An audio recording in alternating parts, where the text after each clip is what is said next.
Hello viewers, রিস্তাতেক চ্যানেলের আরও একটা নতুন ভিডিওতে আপনাদেরকে স্বাগত জানাই।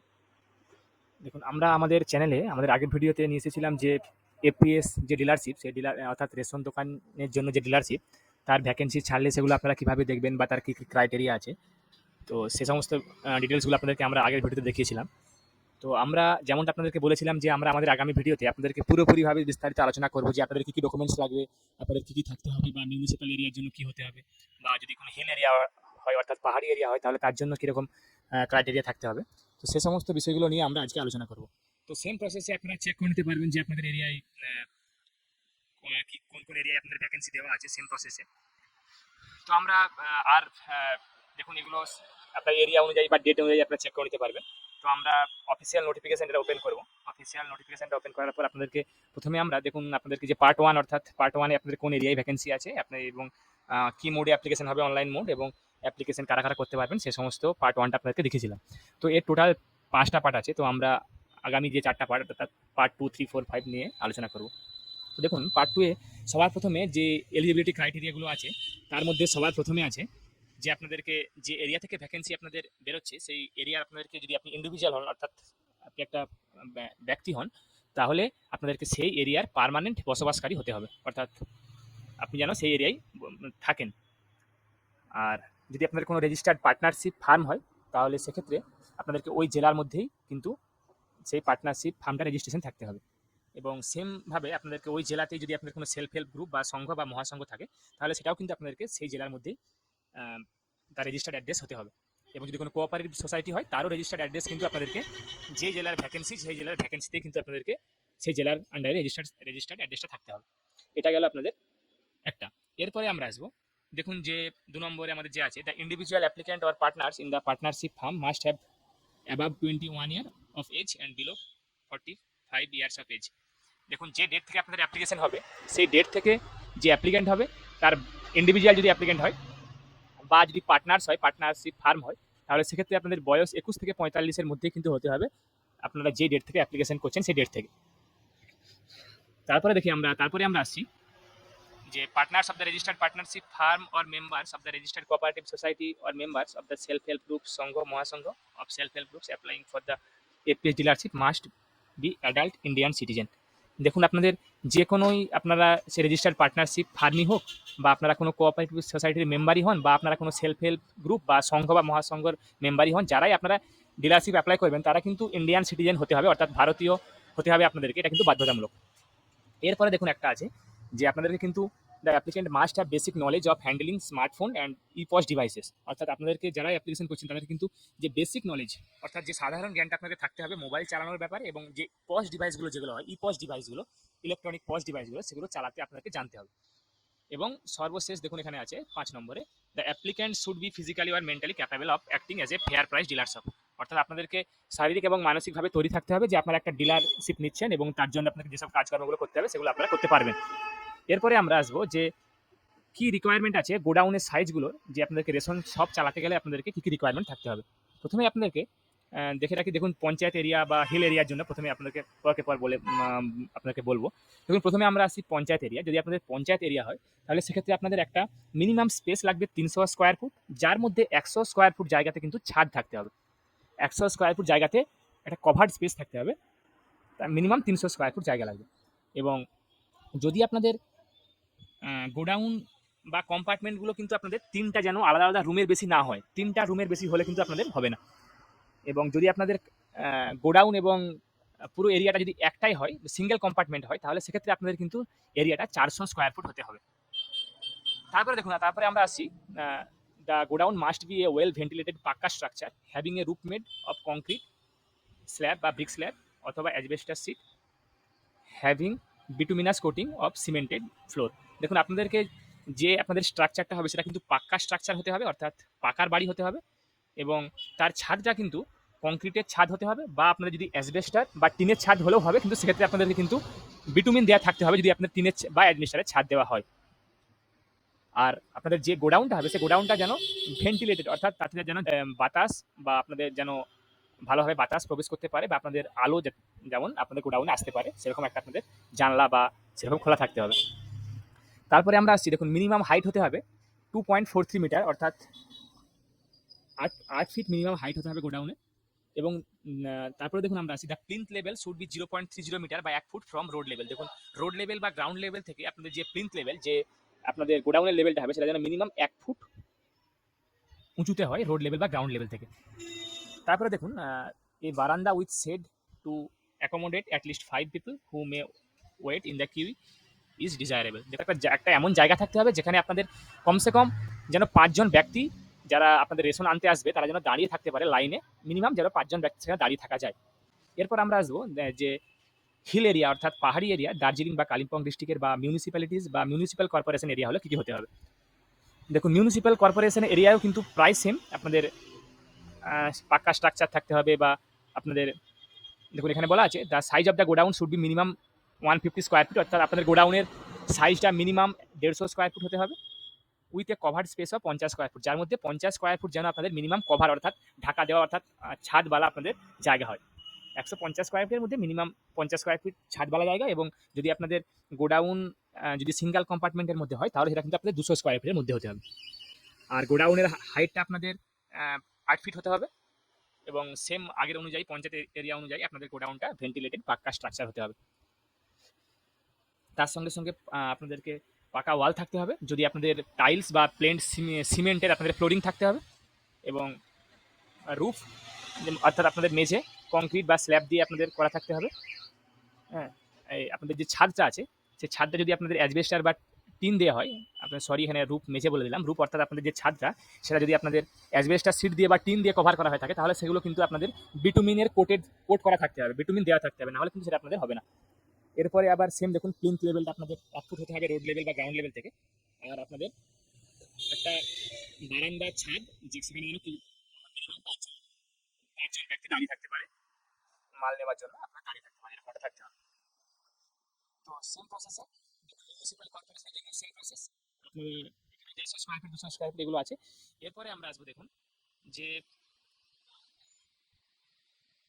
যদি আপনাদের কীভাবে আপনাদেরকে মার্ক করা হবে, যদি আপনাদের গোডাউন রেডি না থাকে বা আপনাদের ইন্সপেকশনে যাওয়ার সময় গোডাউন রেডি না হয়, ইনকমপ্লিট থাকে, তাহলে কিন্তু সেক্ষেত্রে আপনাদেরকে মার্ক কম দেওয়া হবে। এরপরে দেখুন আমরা আসছি যে ওয়ার্কিং ক্যাপিটাল, অর্থাৎ যে আপনারা যারা ডিলারশিপ পাবেন বা যারা অ্যাপ্লাই করছেন তাদের কিন্তু আপনাদের সেভিংস অ্যাকাউন্ট বা কারেন্ট অ্যাকাউন্ট বা কোনো ফিক্সড ডিপোজিট বা টার্ম ডিপোজিটে কিন্তু মিনিমাম 50,000 টাকা আপনাদের কিন্তু থাকতে হবে, অ্যাকাউন্টে আপনাদের মিনিমাম 50,000 টাকা থাকতে হবে। তার মধ্যে 25,000 টাকা আপনাদের সিকিউরিটি ডিপোজিট হিসাবে লাগবে, বাকি 10,000 টাকা লাইসেন্স ফি এবং আরও যে সমস্ত ফিগুলো আছে সেগুলো আপনি টোটাল লাগবে। এই হিসাবে আপনাদের মোটামুটি ধরে রাখুন আপনাদের ডিপোজিট, সিকিউরিটি ডিপোজিট এবং 10,000 টাকা আপনাদের লাইসেন্স ফি হিসাবে আপনাদেরকে পেমেন্ট করতে হবে। এরপরে আমরা আসবো পার্ট 3-তে, যে কারা কারা আপনাদের ইন্ডিভিজুয়াল হওয়া সত্ত্বেও বা পার্টনারশিপ ফার্ম থাকা সত্ত্বেও বা আপনাদের সেলফ হেল্প বা মহাসংঘ বা আপনাদের কোঅপারেটিভ সোসাইটির সদস্য হওয়া সত্ত্বেও আপনারা অ্যাপ্লাই করতে পারবেন না, অর্থাৎ কারা কারা অ্যাপ্লাই এলিজিবল নয়। দেখুন যাদের অলরেডি একটা ডিলার বা ডিস্ট্রিবিউটার বা হোলসেলার লাইসেন্স থাকবে ডাব্লিউবি টিপিডিএস এর আন্ডারে, বা যারা অলরেডি ডিলার ডিস্ট্রিবিউটারশিপ নিয়ে আছেন তারা কিন্তু অ্যাপ্লাই করতে পারবেন না। এরপরে কোনো যদি মিলের মালিক বা রাইস মিলের আপনারা ওনার হন তাহলে কিন্তু আপনারা অ্যাপ্লিকেশন করতে পারবেন না বা ডিলারশিপ নিতে আপনারা পারবেন না। এরপরে দেখুন এখানে আরও আছে যারা লোকাল কোনো বডিজ বা অথরিটি বা পঞ্চায়েত রাজ ইনস্টিটিউশন বা বোর্ড অর কর্পোরেশনের মেম্বার হবেন বা কোনো এমএলএ হবেন, তারা কিন্তু আপনারা এগুলো নিতে পারবেন না। তার সঙ্গে সঙ্গে তো আপনারা দেখুন এরপরে 7 নম্বর যে পয়েন্টটা, এখানে দেখুন এখানে একটা অপশন আছে, a dealer whose licence has been cancelled or terminated for contravention of the provisions of the act or the control order। তো দেখুন যে কোনো ডিলার যারা আগে ডিলার ছিলেন কোনোভাবে তাদের লাইসেন্স ক্যান্সেল হয়ে গেছে বা টার্মিনেট করে দেওয়া হয়েছে এই কন্ট্রোল অর্ডার অ্যাক্টের আন্ডারে, তো তারা কিন্তু অ্যাপ্লাই করতে পারবেন না। এরপরে কোনো ডিলার যদি আপনারা আগে ডিলার থেকে থাকেন এবং তারা নিজের ইচ্ছায় তারা সারেন্ডার করে থাকেন তার লাইসেন্সকে, তারাও কিন্তু নতুন করে অ্যাপ্লাই করতে পারবেন না। এবং কোনো পার্সন, কোনো ইন্ডিভিজুয়াল ব্যক্তি যদি স্টেট গভর্নমেন্ট বা সেন্ট্রাল গভর্নমেন্টের কোনো পোস্ট অর্থাৎ কোনো চাকরি টাকরি করে বা এই জাতীয় কিছু জিনিসের আন্ডারে তারা নিযুক্ত থাকে, তাহলে তারা কিন্তু অ্যাপ্লাই করতে পারবেন না। আর যদি আপনাদের একটা এলএলপি অর্থাৎ লিমিটেড লায়াবিলিটি পার্টনারশিপ আপনাদের যদি থাকে কোনো ফার্মের এলএলপি যদি হয়, তাহলে কিন্তু সেগুলো তারা অ্যাপ্লাই করতে পারবেন না। আর যদি এ কর্পোরেশন আর company other than the company or corporation under the state or union গভর্নমেন্টের, এটা কোনো একটা কর্পোরেশন বা কোম্পানি যদি স্টেট বা ইউনিয়ন গভর্নমেন্টের আন্ডারে রেজিস্ট্রেশন করা থাকে, তাহলে সেই কোম্পানি বা কর্পোরেশন কিন্তু আপনারা অ্যাপ্লাই করতে পারবেন না। এরপরে আমরা আসি পার্ট 4, পার্ট 4 অর্থাৎ পার্ট 4 এ আমাদের সবার প্রথমে দেখুন যে আপনাদেরকে কি ডকুমেন্টসগুলো আপনাদেরকে আপলোড করতে হবে অনলাইন ফর্ম ফিল আপ করার সময়। তো সবার প্রথমে একটা আপনাদের রিসেন্ট কালার ফটোগ্রাফ লাগবে যদি আপনাদের ইন্ডিভিজুয়াল বা প্রোপ্রাইটার অ্যাপ্লিকেন্ট হন, বা যদি আপনাদের কোনো পার্টনারশিপ বা রেজিস্টার্ড কোনো বা ফার্ম বা কোনো গ্রুপ বা কোনো সংঘ বা মহাসংঘ থাকে এসএইচজির আন্ডারে, তাহলে কিন্তু আপনাদের প্রত্যেকটা পার্টনারেরই ফটো আপলোড করতে হবে রিসেন্ট কালার সাইজ ফটোগ্রাফ। আচ্ছা, এরপরে আপনাদের একটা এফিডেভিট আপ করতে হবে, এটা করে নিয়ে আসতে হবে ম্যাজিস্ট্রেট থেকে as per annexure 1 form C in original. আপনারা একটা অ্যানেক্সার 1 ডাউনলোড করে ওটাকে আপনাদের ফর্ম যে সি আছে সেটাতে আপনার একটা ম্যাজিস্ট্রেট থেকে আপনারা এফিডেভিট করে নিয়ে আসবেন, তারপরে সেটাকে আপলোড করতে হবে। এরপরে প্রুফ অফ আইডেন্টিটি হিসাবে আপনারা যদি ইন্ডিভিজুয়াল ব্যক্তি হন তাহলে ভোটার কার্ড, আধার কার্ড, পাসপোর্ট যে কোনো একটা আপলোড করতে পারেন। আর তা না হলে আপনারা যদি কোনো ফার্ম বা কোঅপারেটিভ সোসাইটি বা সেলফ হেল্প গ্রুপ বা সংঘ মহাসংঘের হন তাহলে আপনাদেরকে আপনাদের যে রেজিস্টার্ড যে ডিড আছে বা রেজিস্টার্ড যে রেজিস্ট্রেশন সার্টিফিকেট আছে আপনাদেরকে সেটা আপলোড করতে হবে। এরপরে প্রুফ অফ রেসিডেন্সিয়াল অ্যাড্রেস হিসাবে আপনারা ইন্ডিভিজুয়ালরা ভোটার কার্ড, আধার কার্ড বা ডিজিটাল রেশন কার্ড বা পাসপোর্ট বা ইলেকট্রিক বিল বা ড্রাইভিং লাইসেন্স দিতে পারেন। আর কোঅপারেটিভ সোসাইটি বা সেলফ হেল্প গ্রুপ বা মহাসংঘের ক্ষেত্রে কিন্তু সেম। আর আপনার হাইয়েস্ট যে এডুকেশনাল কোয়ালিফিকেশন আছে তার মার্কশিট দিতে হবে আপনাদেরকে যদি ইন্ডিভিজুয়াল অ্যাপ্লিকেন্ট হন। আর যদি আপনাদের কোনো আপনাদের সেলফ হেল্প গ্রুপের ক্ষেত্রে আপনাদের যে অফিস বেয়ারার সেটা অথরাইজ করে আপনাদেরকে ওটা আপলোড করতে হবে। তো এরপর দেখুন যদি আপনাদের ডকুমেন্ট গোডাউন বা শপ রিলেটেড বা অফিস রিলেটেড আপনাদের কী ডকুমেন্টস লাগবে। যদি আপনাদের কোনো নিজের ওনারশিপ হয় বা শেয়ার্ড করা ওনারশিপ হয়, অর্থাৎ আপনার 2 জন মিলে আছেন বা 3 জন মিলে আছেন, তো তাহলে তাদের ক্ষেত্রে আপনাদের কী লাগবে। দেখুন প্রথমেই আপনাদের লাগবে রেকর্ডটা, সার্টিফাইড কপি অফ রেকর্ড। তারপরে আপনাদের একটা কনভার্সন সার্টিফিকেট লাগবে যেখানে আপনাদের লেখা থাকবে যেটা কমার্শিয়াল বা নন এগ্রিকালচার ল্যান্ড বা হোমস্টেড ল্যান্ড, আর অথবা তার দলিলটা যেটা আপনারা দলিলে যেটা আপনাদের থাকবে যে পারচেস করা বা গিফট করা বা মিউটেশন সার্টিফিকেট, এগুলোর মধ্যে যে কোনো একটা দিলে আপনাদের হবে। এরপরে আপনাদের আসবে যে ওই যে প্রপার্টির ট্যাক্সটা যে লাগবে, ট্যাক্স রিসিপ্ট লাগবে, ল্যান্ড রেভিনিউ। এবং যদি আপনাদের জয়েন্ট প্রপার্টি হয় তাহলে আপনাদের যে গোডাউন বা অফিসটা তার আপনাদের যে কো ওনার্স থাকবে, আপনি যে অ্যাপ্লিকেন্টের আছে কো ওনার্স থাকবে তাদের একটা এফিডেভিট লাগবে, এনওসি অর্থাৎ নো অবজেকশন সার্টিফিকেটটা লাগবে। আর যদি আপনাদের প্রপার্টিটা আপনাদের ফ্যামিলি মেম্বারের দ্বারা ওন্ড হয়, অর্থাৎ আপনার ফ্যামিলি মেম্বারের নামে আছে, অর্থাৎ ধরুন আপনার বাবা বা মা বাপের অন্য কোনো ফ্যামিলি মেম্বারের নামে আছে আর আপনি অ্যাপ্লিকেন্ট, তাহলে সেক্ষেত্রেও আপনাদের ওই কনভার্সন সার্টিফিকেট এগুলো তো লাগবেই। আর যদি আপনাদের লিজ বা রেন্টেড প্রপার্টি হয় তাহলে সেক্ষেত্রে আপনাদের কী কী লাগবে দেখুন, আপনাদের সার্টিফাইড কপি অফ রেকর্ড তো লাগবেই, এবং আপনাদের সেম ডকুমেন্টসগুলো লাগবে যেগুলো আপনার লিখেছিলেন প্রপার্টি ট্যাক্স বা ল্যান্ড রেভিনিউ। এখানে তবে আপনাদের বারবার করতে হবে, আপনাদের একটা নোটারি করতে হবে। আপনাদের নোটারি যে লিজ ডিড হয় সেই একটা এগ্রিমেন্ট বা কমসে কম 4 বছরের একটা রেন্ট এগ্রিমেন্ট ডিড নোটারি আপনাদেরকে করতে হবে, নোটারাইট করতে হবে এবং রেজিস্ট্রেশন করতে হবে, সেটা কপিটা এখানে লাগবে। আরেকটা দেখুন এখানে একটা বিশেষ দ্রষ্টব্য দিয়ে আছে এনবি নোটেড বিলো। যদি আপনাদের যে জমিটা আপনারা দিচ্ছেন সেই জমিটা যদি অন্য কোনো ক্যারেক্টারে থাকে, অর্থাৎ ধরুন জল বা আপনাদের অন্য কোনো ক্যারেক্টারে থাকে, বাস্তু না থেকে থাকে, তাহলে আপনাদেরকে একটা অ্যাপ্লিকেশন কনভার্সনের অ্যাপ্লিকেশন করতে হবে এবং সেই যে কনভার্সনের যে অ্যাপ্লিকেশনের যে সার্টিফিকেটটা আপনাদের অ্যাপ্লিকেশনটা আপনাকে ওখানে জমা দিতে হবে এবং তার সঙ্গে সঙ্গে আপনাদের কিন্তু 3 মাসের মধ্যে আপনাদেরকে ওই এফপিএস লাইসেন্সের কনভার্সন সার্টিফিকেট আপনাকে 3 মাসের মধ্যে জমা দিতে হবে। এবং যদি আপনাদের রেন্ট যে রিসিপ্টটা সেটা যদি আপ টু ডেট করা থাকে বা প্রপার্টি ট্যাক্স যদি না অ্যাভেলেবেল থাকে, অর্থাৎ না থাকে, তাহলে আপনারা সেটা অ্যাপ্লিকেশন সাবমিট করার 3 মাসের মধ্যে কিন্তু আপনাদেরকে ওটা দিয়ে দিতে হবে। এরপরে আপনাদেরকে দিতে হবে যেটা কি, সেটা হচ্ছে একটা আপনাদের অ্যাকাউন্ট যে আপনাদের আছে অ্যাকাউন্টের স্টেটমেন্টটা আপনাদের লাগবে, বা একটা পাসবুকের ফটোকপি হলেও হবে, বা আপনাদের কোনো ডিপোজিট সার্টিফিকেট এফডি বা আরডি যে কোনো একটা ডিপোজিট সার্টিফিকেট হলেও হবে। তারপরে আপনাদের একটা লেআউট ম্যাপ লাগবে যেখানে আপনাদের গোডাউন, অফিস এবং সেট যেটা আপনাদের যারা লাইনে দাঁড়িয়ে মাল নেবে বা অপেক্ষা করবে তাদের জন্য যে সেটটা হবে সেই সেট সহ আপনাদের একটা আনলোডিং করার জন্য যে জায়গা সে সমস্ত আর একটা আপনাদের একটা লেআউট ম্যাপ লাগবে, সেই ম্যাপটা আপনাদেরকে সাবমিট করতে হবে।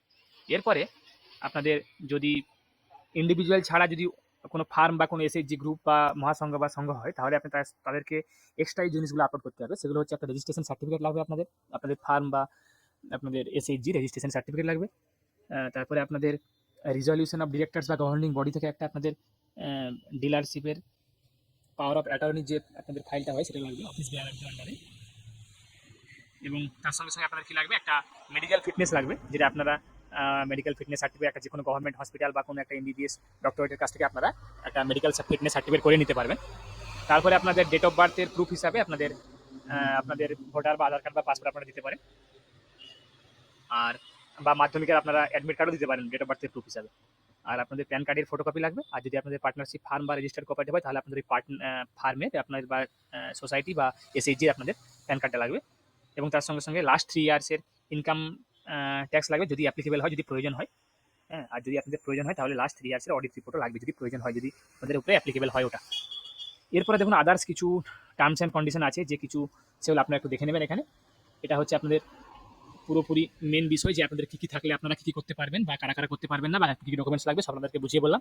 আশা করি যারা যারা ভিডিওটা পুরোপুরিভাবে দেখছেন তারা হয়তো তাদের কাছে একটা পুরো ক্লিয়ারলিভাবে ভিউ চলে এসেছে যে আপনারা অ্যাপ্লিকেশন করবেন বা করবেন না, যে আপনাদের কী কী থাকতে হবে বা কী কী না থাকলে আপনাদের ডকুমেন্ট রিজেক্ট হতে পারে।